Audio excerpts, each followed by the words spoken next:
Welcome back, ladies. Again, we're going to do this in 5-minute segments because we're having difficulty recording any longer than that. We dropped off on the 15th Amendment. Again, the 15th Amendment gave the black man, not the black woman, not the black anybody, not other than a black man, the right to vote. Um, when that happened, people like Frederick Douglass, who were supporting the women's rights to get vote, walked away. They just decided they didn't need to be a part anymore. So in 1980, there were two organizations. They thought they would do better with two. They ended up merging back together and became the National American Women's Suffrage.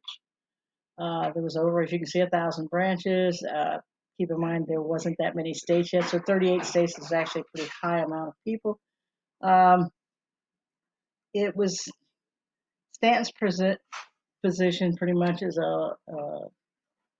just a speaker, but she went to England to help the English women get their right to vote.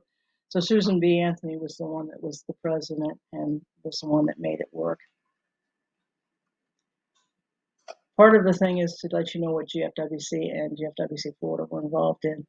Only one club in 1890, which was the beginning of GF, but GFWC Florida didn't form until 1895, was involved. It was the Melrose Literary and Debating Society.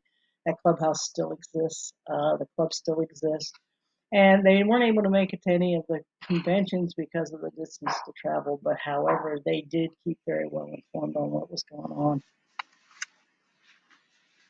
In 1912, in the early 20th centuries, they kind of restructured themselves on how to do this. Before that, it was mostly letter writing and being very nice about it. They decided that it was time to step it up and march, a petition, and make it a little bit more noticeable that we were out there. They joined with labor unions to raise money. They had various groups help them out. Temperance people got involved. Again, it was just to draw attention to what was going on. Even bringing little kids was whatever it took. Only sometimes these protests got sometimes violent. They decided the day before Woodrow Wilson was supposed to be installed that they were going to have a peaceful protest. They set this up. They had programs. Um, yes, I know it says March because back then DC was too cold, and the President of the United States was actually inaugurated in March on March 4th. Woodrow Wilson was not a proponent for women's votes. In fact, he was absolutely against it.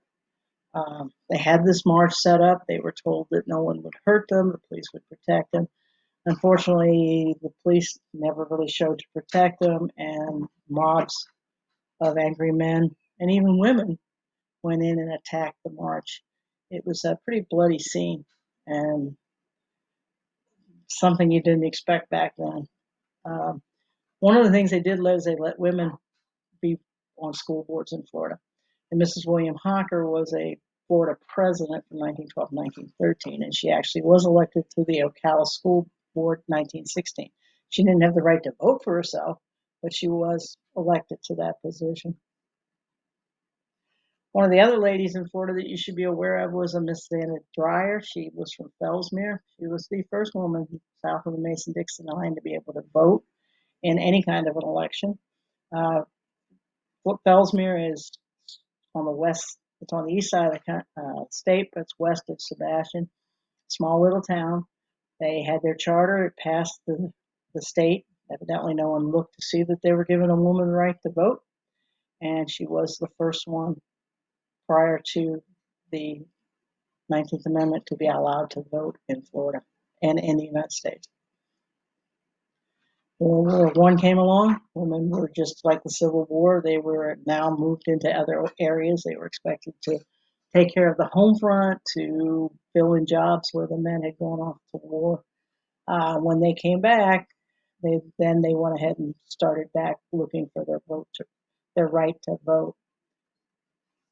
One of the major people was Carrie Chapman